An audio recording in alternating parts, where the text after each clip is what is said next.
José María Aznar, muy buenos días. Buenos días, mucho gusto. Bienvenido a la cadena SER. Por cierto, su padre fue jefe de programas en esta casa durante 20 años. Durante 20 años, sí. De los 40 a los 60. Sí, yo tengo muchos recuerdos de esta casa. O sea, que venía por aquí, aunque era pequeño, porque usted es del 53, ¿no? Yo soy del 53, sí. Ya se suman algunos años, ¿no? Sí, y venía Pero por aquí. yo tengo muchos recuerdos de esta casa, ¿no? Y siempre tengo la impresión de que yo quiero a esta casa un poco más de lo que esta casa me quiere a mí. Vaya.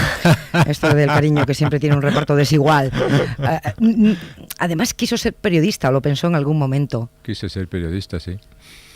Y mi abuelo, que era una persona muy lista, me dijo: si quieres ser periodista, pero nunca seas solo periodista. Y entonces, pues pensando en eso, decidí cruzar el río, ¿no? Y en lugar de dedicarme a contar lo que hacían los demás, pues me dediqué a hacerlo. Pues le animo a retomar aquella primera vocación. ¿Se atrevería a hacer un titular del momento que vive España? Esto es difícil. No, un titular no, pero sí te expresar mi sentimiento, que es de una situación muy preocupante, ¿no? Muy preocupante, muy difícil. Y probablemente la situación más difícil que estamos viviendo desde la transición, ¿no? Si hubiera sido presidente, ¿hubiera gestionado de manera distinta a Rajoy la crisis catalana?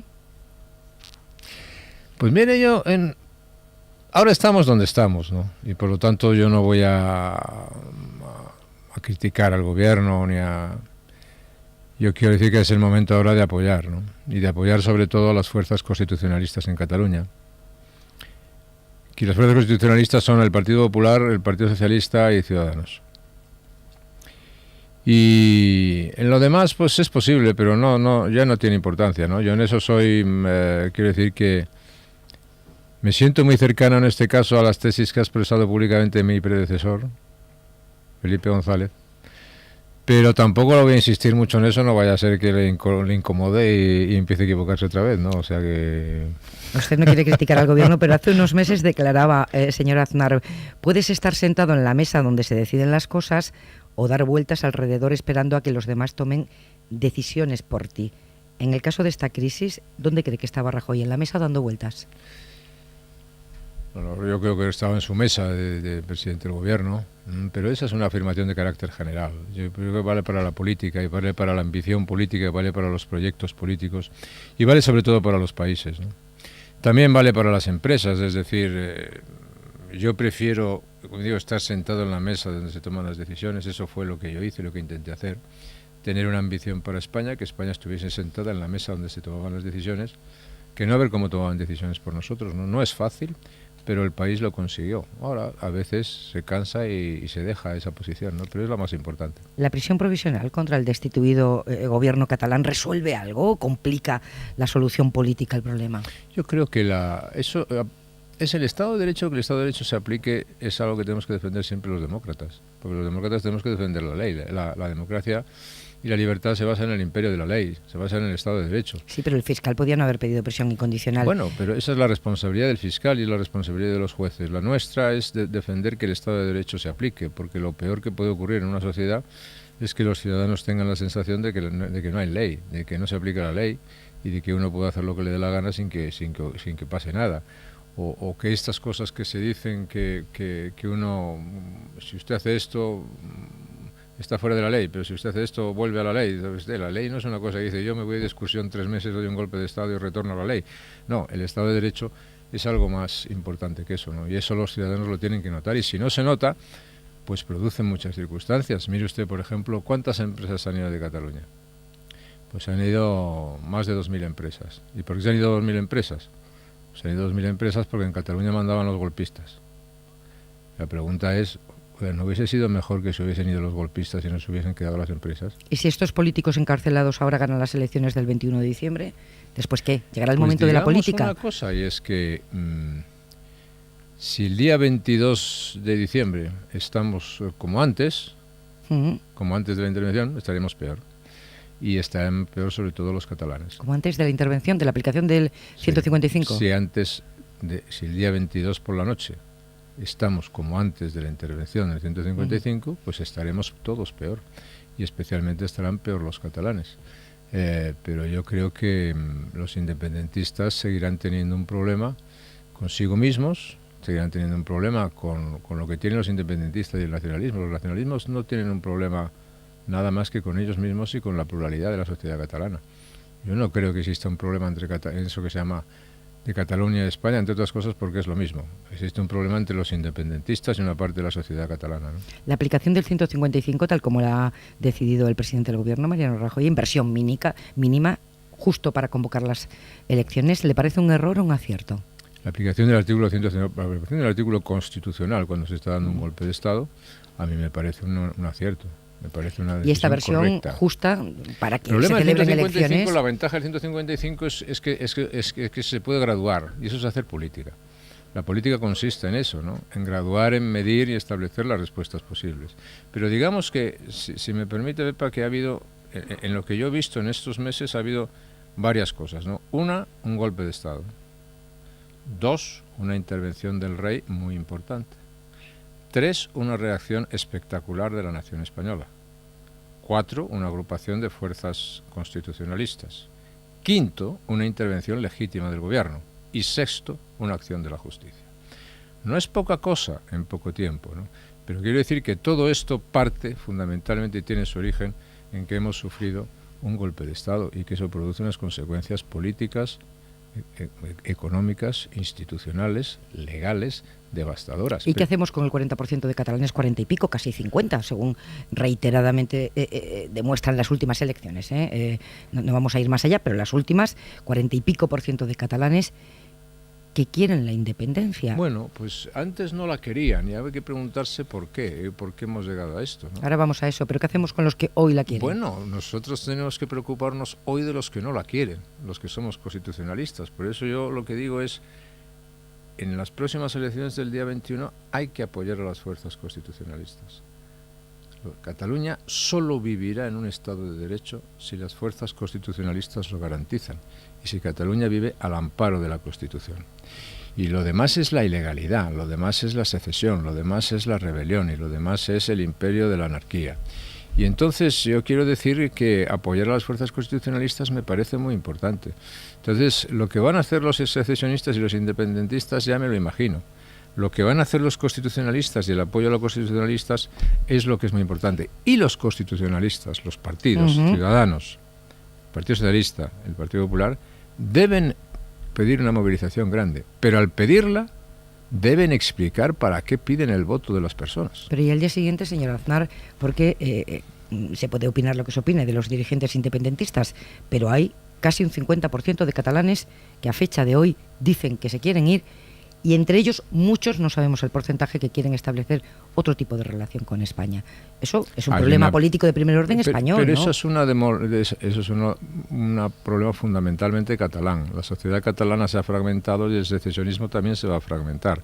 ¿Que es un problema también español? Sí, los españoles tenemos derecho a decidir sobre todo eso, porque la soberanía reside entre todos nosotros. Pero hay unas elecciones convocadas.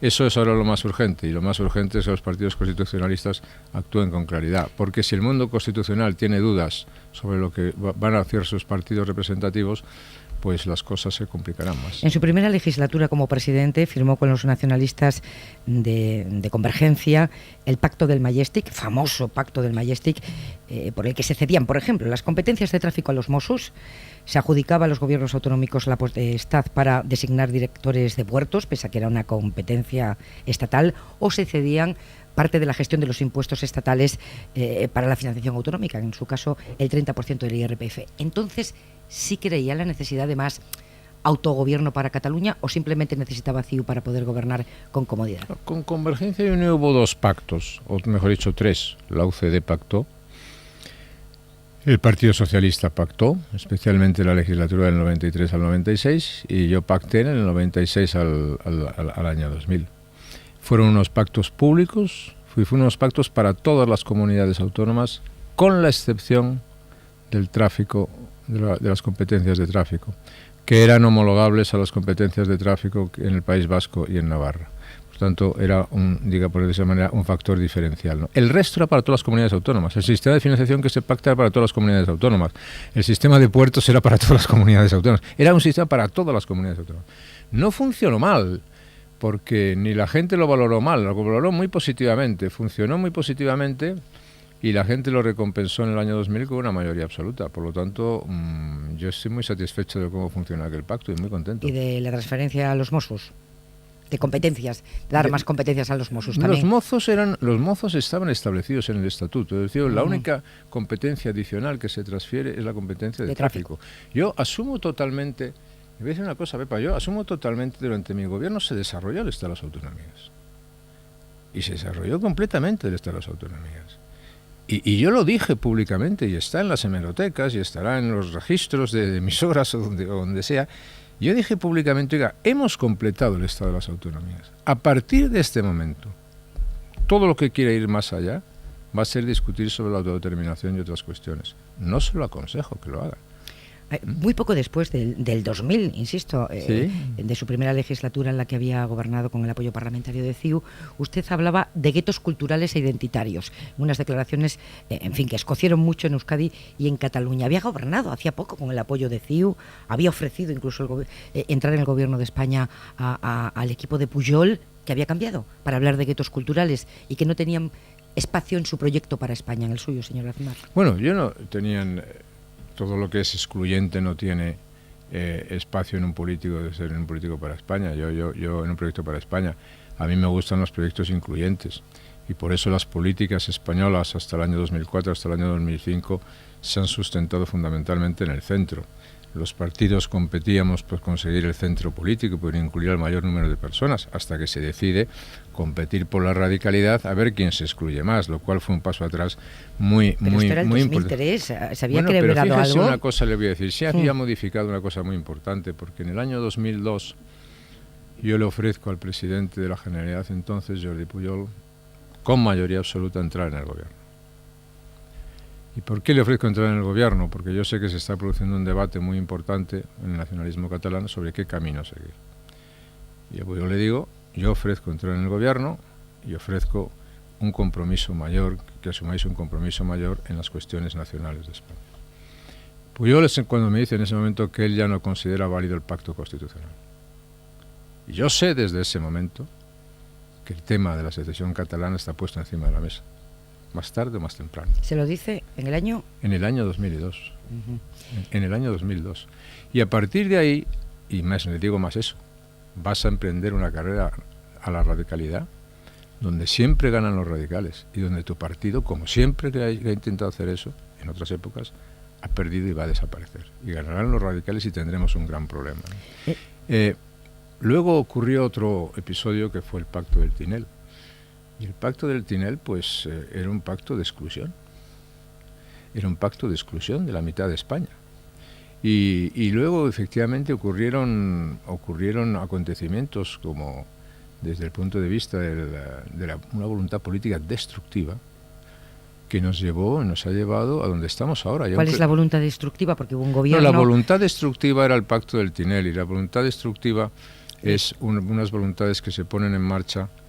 Y fíjese, si usted analiza, Pepa, los estudios sociológicos, tanto del CIS como del centro, de lo que llaman el CIS de Cataluña. Sí, el CEU. Bueno, pues entonces usted verá que el sentimiento independentista se dispara a partir del año 2006, 2007, 2008. Se aprueba el Estatut de Cataluña, se modifica en las Cortes Españolas. Eso es después, ¿eh? Sí, se aprueba en referéndum en Cataluña, y el PP, con Mariano Rajoy al frente, empieza a recoger firmas por España, recusando incluso artículos de ese estatut que estaban literalmente, señor Aznar, en vigor en otros estatutos de autonomía. Tengo dos ejemplos. Estatut de Cataluña, artículo 218.5. Corresponde a la Generalitat el ejercicio de la tutela financiera sobre los gobiernos locales, respetando la autonomía que les reconoce la Constitución. Estatuto de Aragón, artículo 114.1. Corresponde a la comunidad autónoma la tutela financiera respecto de las entidades locales, respetando en todo caso la autonomía reconocida en las mismas en los artículos tal y tal de la Constitución. El PP recurrió este artículo en el Estatut de Cataluña, y allí se vive, nos guste o no nos guste, esto como el comienzo de una fractura con España. Se vive como el comienzo de una fractura con España cuando el Partido Popular empieza a recorrer el país recogiendo firmas contra el Estatut y contra artículos en vigor en otras comunidades autónomas. Esto se vive allí Vamos a como ver, un Pepa, sentimiento de agresión. Yo le rogaría Podemos ignorarlo. que a pero mí no me pregunte estar en nombre del PP, porque yo no puedo hablar en nombre del PP. No puedo hablar en nombre del PP ni siquiera en ¿Usted no hubiera hecho eso? Ni siquiera Entonces en me esa está época. diciendo... Yo no puedo hablar en nombre del PP ni siquiera en esa época, ¿no? Y por lo tanto hablo en nombre propio, ¿no? Pero le quiero decir que a mí me parece que eso es injusto, como es injusto cuando se decía, mire usted, el Tribunal Constitucional no puede revisar lo que se ha votado en referéndum. No, eso es la Constitución. Y claro que lo puede revisar. Para eso está el Tribunal Constitucional. Para eso está el Tribunal Constitucional. Lo que me parece injusto es decir, en mi opinión, que ahí empezó una fractura en Cataluña, porque ahora estamos viendo muchas cosas. Es decir, oiga, mire, el pacto del Tinel que hace los partidos socialistas, que lo hace la izquierda, que lo hace... El pacto del Tinel significaba un pacto con ETA, y el pacto con ETA significaba que se excluía a la mitad de España de la posibilidad de gobernar España. Y expresaba unos deseos de que podían llegar hasta la autodeterminación en Cataluña. Me alegro mucho que ahora ver a muchos dirigentes políticos de la izquierda del antiguo Partido Comunista decir, en fin, las cosas que están diciendo ahora, sí, pero yo recuerdo que firmaron el Pacto de Estella y que firmaron el Pacto del Tinel. No, mire, no, las cosas no se pueden decir, estos señores tienen los responsables. Los responsables de dar un golpe de Estado son los responsables de dar el golpe. Yo le aseguro que cuando tengo aquí a los, a los otros responsables, sí, les pregunto, pero usted... Pero no me haga a mí responsable de lo que yo no soy responsable. Pero le pido su opinión. El PP, porque yo no puedo hablar en nombre del PP. Le pido su opinión. Sí, efectivamente, en el Estatuto no estaba, y si no me quiere dar su opinión no me la dé, pero en los últimos 6 años, señor Aznar, sí, Rajoy ha estado cruzado de brazos, sin ninguna iniciativa política. Los constitucionalistas se han sentido abandonados. Rajoy confiaba en que el suflé bajaría, y lo que ha hecho el suflé es estallarlo en la cara a todos los españoles. Usted tiene una posición sobre eso, ¿no? Ese proyecto independentista ha crecido mucho desde el año 2006-2007, ¿no? En el año 2004 el independentismo no llegaba al 10% de voto. Al 10%. Pues algo habrá pasado. Yo creo que efectivamente ha faltado política. Yo creo que efectivamente los partidos constitucionales han dejado un margen para la política negativa, por decirlo de esa manera, que es la política secesionista, enorme, ¿no? Y cuando los vacíos existen en política, pues los vacíos los cubren otros, ¿no? Y eso pasa en la política nacional, eso pasa en la política internacional, y eso pasa en los negocios, en las empresas, en las profesiones, en todas partes. ¿Y eso le ha pasado a Rajoy? Ha habido un déficit de política muy grande. Por concretar, ¿Usted quiere que yo me meta con claro, Rajoy? Porque si Rajoy es el presidente del gobierno. Es el presidente del gobierno, ¿no? Porque estamos en una situación muy grave en este país. Ha habido un déficit de política muy grande. Yo lo he hablado, yo lo he declarado, ¿no? ¿Cree que esta legislatura acaba con las elecciones catalanas en España, digo? Depende. ¿De qué depende? Pues depende del resultado de las elecciones catalanas, supongo, ¿no? Depende del resultado de las elecciones catalanas. El resultado de las elecciones catalanas es una apuesta sin duda política muy importante, que yo espero que los ciudadanos catalanes sepan apreciar en esa magnitud, en la magnitud de que, en mi opinión, el Estado de Derecho, la tranquilidad, la seguridad y la prosperidad de Cataluña están vinculados a que Cataluña sea dentro de la Constitución española, ¿no? Parece que el Gobierno, según fuentes que cita hoy el diario El País, preferiría que el fiscal pidiera modificar las cautelares que ahora mismo pesan sobre la mitad del Govern, que está en la cárcel, son candidatos y no van a poder hacer campaña. ¿A usted le parecería mejor que hicieran campaña en la calle? Pues yo, la verdad es que a mí lo que me parece mejor es que el Estado de Derecho se aplique. Y luego el Supremo puede tener una interpretación y la Audiencia Nacional puede tener otra. Espero que las decisiones que tomen sean decisiones correctas y que la gente lo pueda entender. Pero a mí lo que me importa es que el Estado de Derecho funcione. Me gustaría conocer su opinión. Casi no me quiere hablar del PP, menos del resto de los partidos, pero me gustaría conocer su opinión sobre cada uno de los partidos que son ahora los protagonistas de la vida pública en España en esta crisis. Sobre el PP, sobre el partido, su partido todavía. Bueno, soy afiliado a ese partido, ¿no? ¿Solo afiliado? Solo. ¿Y dejará de serlo? No tengo ninguna intención de dejar de serlo. ¿Quiere fundar otro partido, como se especula por ahí? No voy a fundar ningún partido. No, pero soy solo afiliado del Partido Popular. ¿Cómo calificaría la posición del PP en esta crisis? No, los partidos no viven su mejor momento en ningún sitio del mundo, ¿no? ¿Sobre el PSOE? Y tampoco vive su mejor momento, ¿no? ¿Ciudadanos? Pasa Ciudadanos vive un momento mejor. ¿Es Rivera su candidato? No, Rivera yo no tengo candidatos para nada, ¿no? ¿Unidos Podemos? No, Unidos Podemos yo creo que en esta crisis ha demostrado que es un partido infiable, ¿no? Además de ser antisistema, es un partido infiable, ¿no? Me decía que usted no tiene candidato, pero ¿le parece que Ciudadanos lo hace mejor que el PP? No, yo digo que Ciudadanos... No, yo hablo con el respeto a las personas. Me parece que Rivera es una persona que tiene unas condiciones políticas muy positivas y muy relevantes. Otra cosa distinta es que él las sepa aprovechar o las quiera aprovechar, ¿no? El PP también tiene gente muy buena y espero que el PSOE también la tenga, porque los tres partidos constitucionalistas son muy importantes y que es muy importante que se haya producido esa agrupación de fuerzas constitucionalistas, ¿no? Pero es muy importante que aclaren qué es lo que van a hacer y qué es lo que quieren hacer para el futuro del país y para el futuro de España después de las elecciones. Eso es muy importante.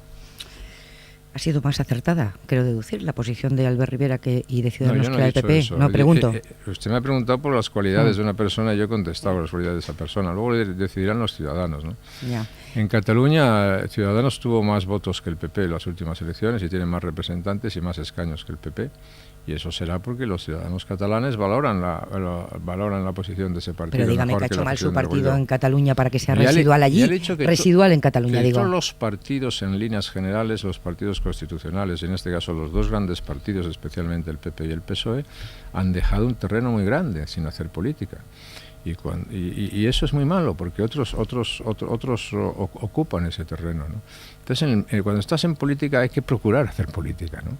Y también le digo que los partidos no viven, fíjese usted, por ejemplo, el caso francés, ¿no? Pues los dos grandes partidos se han desplomado y aparece una persona que hace un mes y medio antes de las elecciones no existía, y mire el fraccionamiento que existe en el Parlamento alemán, y hablando de pluralismo, mire el fraccionamiento que existía en el Parlamento de Cataluña.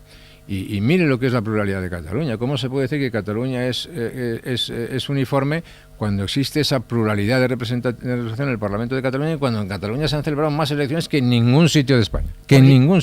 ¿Qué habría sido hacer política en Cataluña, en concreto? Yo creo que... Bueno, en concreto, vamos a ver, en concreto son los que están en el gobierno, son los que tienen responsabilidad, los que tienen que decir, ¿no?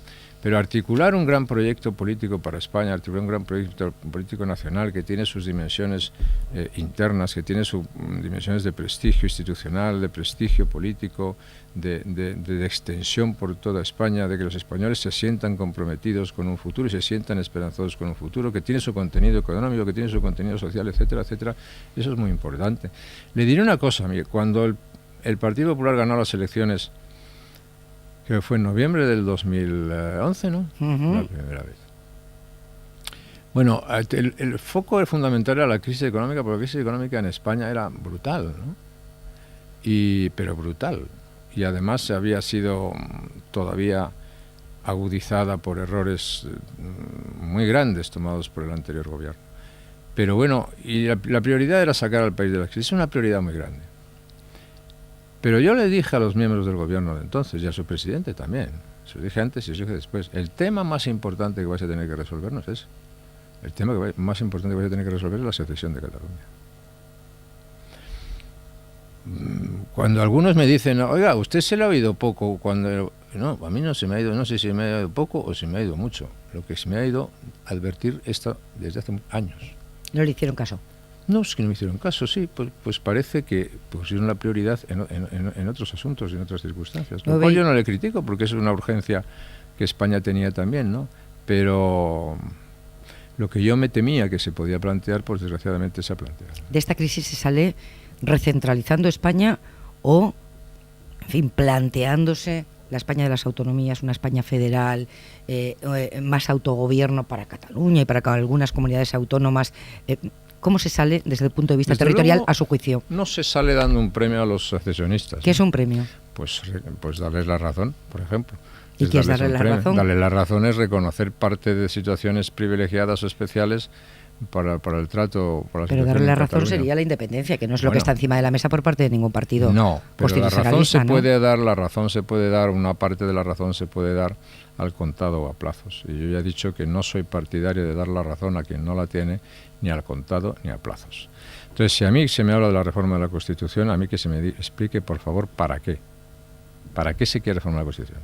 Si se tiene una alternativa mejor a la Constitución actual, con un consenso mejor que el de la Constitución actual, pues yo estoy dispuesto a actuarlo. Ahora, si usted me plantea fórmulas confusas, que pueden ser tratos de favor a los secesionistas, para ver si los secesionistas dejan de ser secesionistas, yo en eso no puedo estar de acuerdo. Y además me da la sensación de que la inmensa mayoría de los españoles no estaríamos de acuerdo. Y una España federal, fórmulas convocadas al fracaso. Y una España federal para que los catalanes que España quieren federal, irse se encuentren en una formulación territorial, yo no diré cómodo, no me gusta esa expresión, pero que les satisfaga. Es que es una fórmula... Los catalanes, no sus dirigentes. Una fórmula federal es menos que una fórmula autonómica. Y yo no veo eso. Cuando yo tengo la sensación de cuando alguien plantea fórmulas federales está hablando de confederaciones. Y la confederación es el principio de la desintegración. Pero nadie está hablando de confederar estados en España, se habla de federalización. Ya tienen cuidado de no hablar de confederación, pero cuando están hablando de una federación con el nivel de descentralización que hay en España, eso es hablar de una confederación. Y otra cosa distinta es que la mayoría de los españoles, entre los que me encuentro, piensa que el Estado de las autonomías es lo mejor que puede continuar. Otra cosa distinta es que podemos hacer una reflexión, como saber en Alemania, de los defectos que tiene y de las virtudes que tiene el Estado de las autonomías, de lo que hay que corregir y de lo que no hay que corregir. Y entonces sobre eso, que ya tenemos alguna experiencia en las autonomías, pues podemos tomar decisiones, ¿no? José María Aznar conoció la existencia de una caja B con dinero negro en el Partido Popular. Pues no. ¿Y usted qué piensa cuando la fiscal en el juicio de la primera parte del caso Gürtel, que corresponde, por cierto, a una etapa en la que usted era presidente del partido, dice en su alegato final que existen pruebas abrumadoras de la financiación ilegal de su partido? Pues respeto mucho lo que diga el fiscal, pero yo no conocí eso. Y la verdad tampoco puedo dar ninguna aportación original sobre esa cuestión. Solo en esta primera parte, en este tramo, que insisto, va del 99 al 2005, luego pilla parte de su mandato como presidente, hay 20 cargos públicos procesados. Y en todos los casos conocidos, usted lo sabe, muchos más cargos públicos del PP, millones de euros públicos perdidos. ¿A dónde miraban los dirigentes del PP? ¿Dónde miraban ustedes? Pues mire, yo la verdad es que le puedo decir que no me puedo sentir indiferente a lo que usted dice, ¿no? O sea, yo comprendo que hay muchísimas personas que estén profundamente irritadas, profundamente molestas, incluso que a lo mejor pues no perdonen eso, no estén dispuestas a perdonarlo, ¿no? Pero también le tengo que decir que bueno, pues la justicia actúa, la justicia está actuando y por lo tanto a mí me causa siempre mucho perplejidad y mucho dolor el pensar que hay personas que uno ha conocido pues que de pronto se ven inmersas en cuestiones que puedes decir o puedes pensar cómo es posible esto y esto, cómo es posible que estos hicieran esto o que este hiciera esto. ¿Siente alguna responsabilidad invigilando? No, responsabilidad yo no, pero en indiferencia tampoco. ¿Invigilando tampoco? No, porque yo no era responsable de eso, sinceramente. ¿No? ¿Usted confió los actos electorales de su partido a la empresa de Francisco Correa, el origen del caso Gürtel? Yo no. Yo, francamente, la gestión ordinaria de esas cosas, yo no me ocupaba de eso ni confiaba la organización de actos electorales a nadie porque no era mi responsabilidad. Pero se conocían con mi Correa. Mi responsabilidad era, pues difícilmente, probablemente nos hayamos saludado alguna vez, pero poco más. Que ha participado de su vida, quiero decir, el señor Correa. ¿La mía? Sí. ¿No? Ha asistido a acontecimientos de su vida, se arrepiente de haber confiado en esa persona. Pues es que yo no he confiado en esa persona porque no he tenido relación con esa persona. ¿Y considera que se equivocó al no vigilar? ¿Pero por qué me voy a vigilar, no. vigilar en manos de quien se ponía? No me voy a, yo sinceramente no me considero responsable de eso porque no he tenido relación con esas personas y por lo tanto no soy responsable de lo que esas personas hayan podido hacer, ¿no? ¿Se equivocó con Rato? Es igual que si me dicen, pues oiga, mire usted se está conociendo a una persona hoy y dentro de 10 años esa persona ha hecho no sé qué, y dice, bueno, pues mire usted... Ya, pero pues, no le invito a mis acontecimientos familiares. Bueno, pero es que yo tampoco le invito a mis acontecimientos familiares, ¿qué quiere usted que le diga? Es decir, yo no sé, es como si alguien me dice, desde el año 1900, desde el año 2002 al año 2017 han pasado muchas cosas, mire... Los que eran catalanistas moderados han pasado a ser secesionistas, fíjese si han pasado cosas. ¿Se equivocó con Rato? El vicepresidente de su gobierno está condenado, ya tiene una condena por apropiación indebida, está investigado por fraude fiscal, malversación, blanqueo, acusado por la Guardia Civil de aprovechar su presencia en su gobierno de usted, señor Aznar, para beneficiar económicamente a empresas familiares en contratos de publicidad. ¿Nunca sospechó de él? Bueno, vamos a ver una cosa. Te tengo que decir dos cosas. Uno, Rodrigo Rato fue un político formidable y fue un vicepresidente del gobierno formidable. Y gracias a eso pues contribuyó de una manera muy importante al progreso de España. Si don Rodrigo Rato ha hecho cosas luego que no debía, pues... luego no, la Guardia Civil dice que durante. Bueno, pero la Guardia Civil dice no quiere decir que un juez haya dicho, dice que la Guardia Civil dice, y eso es una cosa distinta. Y por lo tanto no podemos decir a todas las cosas que se dicen, darlas la verosimilitud de una sentencia firme, porque si no estaríamos haciendo una caza de brujas y no estaríamos defendiendo el Estado de Derecho. ¿Se equivocó con él? ¿Pero qué? ¿No? ¿Por hacerle vicepresidente o por hacerle ministro? No, a lo mejor se equivocó él en otras decisiones, pero yo, por hacerle vicepresidente y por hacerle ministro, seguro que no me equivoqué. ¿Se equivocó con Rajoy? Tampoco, no. ¿Por qué? ¿Por hacerle ministro? Sí, y luego... No, le hice 5 veces designarlo ministro. Sucesor. Vicepresidente. No. ¿Qué sintió al conocer la terrible noticia de que Miguel Iglesias se había suicidado cuando estaba pendiente de una resolución judicial que podía llevarlo a la cárcel? Pues que lo sentí mucho, como toda persona que se suicida, que vivirá una situación desesperada. Cuando la Fiscalía dice que es el PP responsable civil subsidiario por haberse financiado gracias a las ayudas de las empresas de Correa, cuando sabemos que mucho dinero público se fue por la alcantarilla, usted como responsable del partido en España en aquel momento... me decía que no siente ninguna responsabilidad en vigilando, ninguna. No, perdóneme. Política, separando una cosa es la justicia y otra... No, yo he dicho que no siento responsabilidad. Usted me siento responsable, no me siento responsable, pero que no me siento indiferente. ¿Por qué no me siento responsable? Porque yo no me he ocupado de las cosas de la administración cotidiana del partido. Eso afecta a una etapa, luego esa etapa continuó. Yo no tengo responsabilidades en el Partido Popular desde septiembre del año 2003. Delegué todas las responsabilidades en septiembre de 2003.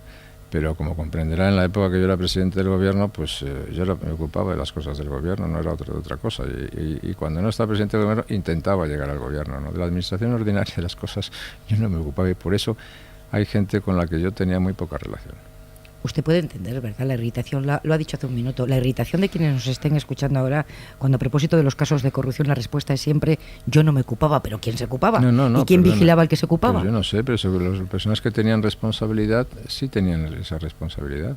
Puede haber personas que sean perfectas, o organizaciones que sean perfectas, y hay personas que pueden tener imperfecciones y organizaciones que no son perfectas, ¿no?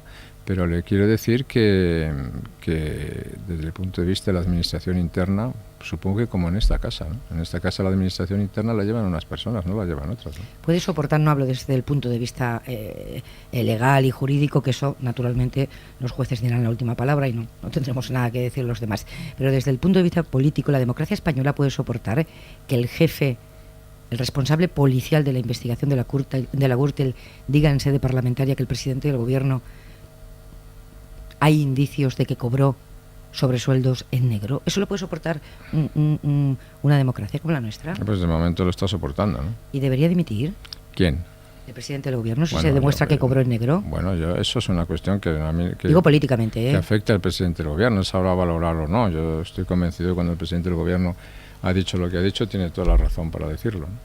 ¿Pero le impresiona que se diga eso en sede parlamentaria? Bueno, a mí me impresionan muchas cosas aquí, ¿no?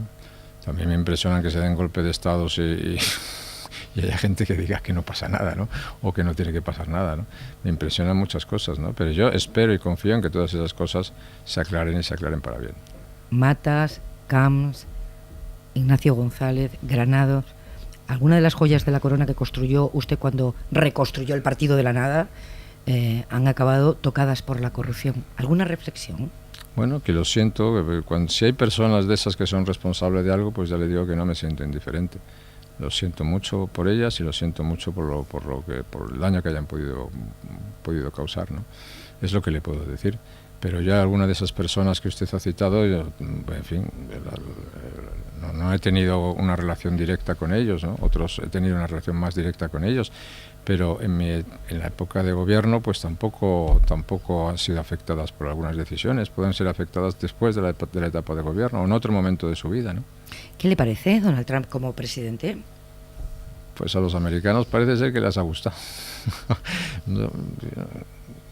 No es mi estilo político, precisamente, ¿no? ¿A qué se debe, a su juicio, fenómenos como el ascenso de Trump o el Brexit en el Reino Unido? Bueno, estamos viviendo una etapa de fraccionamiento muy grande en los cuales las políticas populistas, cuando usted habla de populismo, antes siempre miraba a Latinoamérica. Ahora cuando habla de populismo puede mirar a Latinoamérica, puede mirar a Estados Unidos, puede mirar a Europa, puede mirar a todas partes, ¿no? Que en todas partes hay ejemplo de populismo, ¿no? Pero en este momento... Y eso es un ejemplo de populismo, ¿no? Aquí también lo padecemos. Y hay tentaciones populistas en todos los países, en todos los partidos, desgraciadamente, ¿no? Su apuesta internacional por el atlantismo ofrece hoy un panorama desolador. Precisamente por eso, Trump en Estados Unidos... Por eso es más necesaria y que Brexit nunca. en el Reino Unido, ¿no? Fue una apuesta fracasada a la larga. ¿El atlantismo? Por lo que vemos. No existe. Al final es Merkel la que defiende los valores europeos. No existe mayor éxito en la historia desde la Segunda Guerra Mundial que la política atlántica, ¿no? La historia de la libertad, la historia de la prosperidad, la historia de la expansión de la democracia en el mundo, el bienestar del mundo, la seguridad, está vinculado todo a la política atlántica. Ser partícipe de esa política atlántica es lo mejor que puede hacer, sigue siendo lo más interesante para España. Otra cosa distinta es que eso no esté con sus intérpretes en su mejor momento, pero eso no quiere decir que no sea igual de necesario o más que necesario que antes. ¿Comparte esa afirmación que he hecho? No sé si la comparte, que Merkel encarna hoy en este panorama los valores europeos, como por ejemplo para la acogida de refugiados. Bueno, eso es una decisión política, no es un valor europeo. Bueno, y es una decisión valor, ¿no? política que le ha costado muchos votos, porque el control de fronteras también es un valor europeo. ¿Cree que no debería haber acogido? La seguridad de los ciudadanos también es un valor europeo. No, yo no lo creo, lo creen una parte importante de los alemanes. Yo creo que la cuestión de los refugiados hay que tratarla en razones de refugiados y cuando se producen unas crisis hay que tratarlas con criterios de solidaridad, con criterios objetivos. Pero lo que hay que procurar es que esas crisis no se produzcan. Los europeos lo que tenemos es la tentación de que no nos gusta intervenir en el origen de las crisis y tampoco nos gustan las consecuencias de las crisis. Y eso es muy complicado. Pues a propósito, recientemente ha dicho usted en una entrevista en televisión con Bertín Osborne, se ha de dejar claro que España no envió ni un soldado a la guerra de Irak. Apoyé políticamente a nuestros aliados y socios por el interés nacional del país. Y a continuación, en la misma entrevista, poco después, la retirada de España de Irak fue un error fatal para los intereses del Estado. No mandamos soldados, pero luego retirarlo fue un error. ¿Estuvimos o no estuvimos en Irak? No, retirarse de la coalición. No solamente retirarse de la coalición, sino llamar a los aliados a que se retirasen de la coalición. Aquella fue una coalición que se formó, se puede estar de acuerdo o en desacuerdo, de más de 50 países que formaron una coalición internacional. Llamar a la deserción de una coalición internacional, como se hizo por mi sucesor, fue un honor garrafal. Y retirar a las tropas españolas que había allí bajo la misión de las Naciones Unidas fue un error. Había tropas. Bajo las Naciones Unidas. No había tropas España no mandó ni un solo soldado para la invasión de Irak. España mandó soldados para la estabilización de Irak, con arreglo a las resoluciones de las Naciones Unidas, como otros 50 países. Hemos escuchado a Tony Blair expresar, esto es literal, ¿Sí? Tristeza, remordimiento y disculpas por la guerra de Irak. A Bush hijo decir que el mayor error de toda su presidencia fue el fracaso de la inteligencia en Irak. Del trío de las Azores falta usted. ¿Se arrepiente? ¿Se disculpa? ¿Tiene remordimientos por dar apoyo a aquella guerra que dejó, según Bush, al país en manos del terrorismo sectario? No voy a pedir disculpas por defender el interés nacional de España. Lo he dicho muchas veces y lo voy a defender ahora. El interés nacional de España pasaba por no dejar a los Estados Unidos solos en esa situación, por no abandonar la política atlántica y fortalecer la política atlántica. Me acompañaron en esa decisión 18 países europeos y por lo tanto no voy a pedir disculpas por eso. ¿Que hubo errores de inteligencia? Hubo errores de inteligencia. Pero mire, en este momento en Irak no hay armas, no había armas, pero no hay dictador. En Siria hay armas y hay dictador. A veces los costes de la intervención son unos y a veces los costes de la no intervención son mayores. Porque usted me hablaba antes de los refugiados. Mire de dónde vienen los refugiados. Y mire cuándo vienen los refugiados. Y vienen de dónde vienen y a consecuencia de qué. Y claro, a veces la política no es perfecta y las decisiones no son perfectas, ¿no? Simplemente hay no decisiones que provocan efectos devastadores, más complicados a veces que otras decisiones. ¿Me permite una pregunta personal? Dígame usted. Me la contesta si quiere. ¿Usted Sí. sigue siendo creyente? ¿Es católico? Yo sigo siendo creyente, sí. ¿Practicante? A mi aire, sí. No presumo de eso. ¿El mundo es hoy más inseguro, señor Aznar, desde que se produjo la guerra de Irak? No, el mundo... ¿Por qué el resto de los analistas coinciden en esto? Hay consenso generalizado en que el mundo es hoy más inseguro y que el origen está en aquella guerra. Pues yo creo sinceramente que no, que le diga. Yo creo que los ataques a las Torres Gemelas de Nueva York del 2001 son antes de eso, ¿no? Y el mundo ya es bastante inseguro después de aquel ataque, ¿no? Y hoy el mundo vive momentos de inseguridad porque los elementos básicos del orden mundial, especialmente en los temas de proliferación nuclear y los temas de terrorismo, pues están con un control limitado, ¿no? Y las posibilidades de acción son limitadas, ¿no? Hay zonas de muchísima tensión en Asia, como es el caso de Corea del Norte. Hay zonas de muchísima tensión en el Medio Oriente, como es el caso ahora de Irán y de Arabia Saudí. Ahí tiene usted el caso de Siria, que se produjo 6 años de guerra con una tragedia inmensa, ¿no? Y ahí están interviniendo la Guardia Revolucionaria de Irán, ahí está interviniendo Hezbollah, están interviniendo grupos terroristas, ahí está interviniendo un grandísimo caos. Ahí aparece hasta Rusia, que no aparecía por allí, y había desaparecido hace muchos años, ¿no? Y en fin, ya ahí sigue un dictador y ahí sigue muriendo gente, ¿no? Por cierto, que el Times ha comparado a Rajoy con Putin. Usted tiene una relación profesional, sí, ¿no? Pero también me lo va a decir. Yo soy consejero de la empresa de News Corporation, pero no escribo los editoriales ni los artículos del ¿Y ha Times. protestado? ¿Ha protestado en News Corporation? No, la verdad es que no lo digo. Lo único que he visto es que a Rajoy le ha comparado no sé qué majadero con un franquista autoritario, y me parece una majadería muy grande. Sí, no, en el Times con Putin, nada menos, en un editorial. Pues entonces no lo sé eso, pero me enteraré, y si es así, diré. Pero tampoco es la misión de un consejero protestar por todo lo que produce un editorial. Puede usted estar en desacuerdo, ¿no? Porque si no, cuestionaríamos también lo que es la libertad de opinión, y usted no va a hacer eso, ¿verdad? Yo no. Sigue pensando que los que idearon el 11M no están ni en desiertos remotos ni en montañas lejanas. Sigo pensando que sabían bien lo que querían hacer.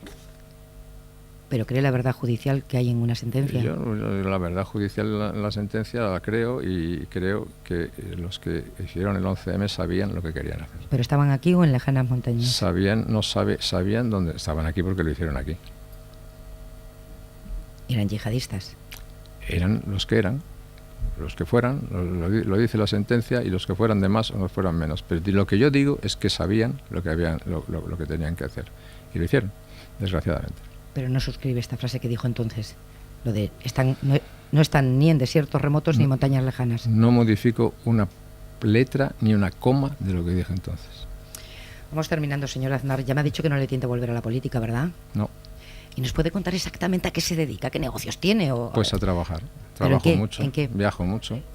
Buena pregunta, dice Siri. Pues me dedico, me tengo que ganar la vida, y entonces afortunadamente me va muy bien. Tengo que decir que me va muy bien y que estoy muy contento, ¿no? Mi actividad profesional es muy intensa y tengo que viajar mucho por razones de trabajo. ¿Y en qué campos? Y dedico, pues en muchos campos, desde la inteligencia artificial pues hasta cuestiones de medios de comunicación que hablábamos, ¿no? ¿Pero como miembro de consejos o como asesor? Sí, como consejero. No, como miembro de consejos no, porque no me gusta mucho. Soy miembro de 2 consejos. Pero luego sí, como asesor de empresa, como consejero de empresas, pues sí. Parece que hay empresas que consideran que puede ser mi actividad puede ser útil, ¿no? ¿En qué sector económico, pues, si no le importa? Pues, por ejemplo, estoy en el mundo de la abogacía, estoy en el mundo de la inteligencia artificial, como le digo, estoy en el mundo de los medios de comunicación, estoy en el mundo de la energía, es decir, estoy en distintos mundos, ¿no? Hoy la economía está muy entrelazada en todas partes, ¿no? Y aquí en España estoy en el mundo educativo. Fundé el Instituto Atlántico de Gobierno, que nos dedicamos a másteres de escuelas de políticas públicas, porque el mundo necesita buenos líderes, y estamos celebrando ahora nuestro 3er máster, afortunadamente. Esa es una escuela totalmente privada. Mantengo la presidencia de la Fundación FAES, que es una fundación absolutamente privada, que vivimos pues eso, de las aportaciones privadas de las personas. Soy el primer donante privado de la fundación, por ejemplo. Es decir, afortunadamente la vida me trata bien, me sonríe. Y le da más satisfacciones eso, imagino, que ser miembro del Consejo de Estado, claro. Es más intenso. Pues sí, la verdad es que ser miembro del Consejo de Estado me parece una actividad muy respetable. Pero yo lleno mi vida más de esta manera. A mí me gusta estar permanentemente ideando y participando en cosas nuevas, ¿no? No quiero que se vaya sin hacerle la pregunta. ¿Qué le parece la camiseta de la Selección Nacional, que tiene una banda lateral que vista de lejos parece la bandera republicana? Pues me parece una idiotez el asunto, ¿no? Pero al que quiera ver la bandera republicana, que la vea, y el que no la quiera ver, que no la vea. Pero la verdad es que también tengo que decir que como tenemos bastantes problemas, alguien nos podía haber ahorrado también esta polémica, ¿no? Simplemente con que alguien hubiese visto eso, hubiese dicho, oiga, pues mire usted, quite esto de aquí o quite esto del otro lado. Me parece que debe ser bastante fácil hacerlo, ¿no? Pero personalmente A mí me da igual, ya he visto camisetas que me gustan más y camisetas que me gustan menos. Lo importante es que España gane el Mundial, ojalá lo gane. Con esa camiseta. Con esa camiseta. ¿Volverá a la SER antes de 21 años, señor Aznar? A la SER. Antes de 21 años. Si encuentro lo que me dejé hace 21, probablemente, ¿no? Yo creo que me dejé por aquí algo y que venía a buscarlo. Gracias por estar aquí, buenos días. Muchas gracias, buenos días.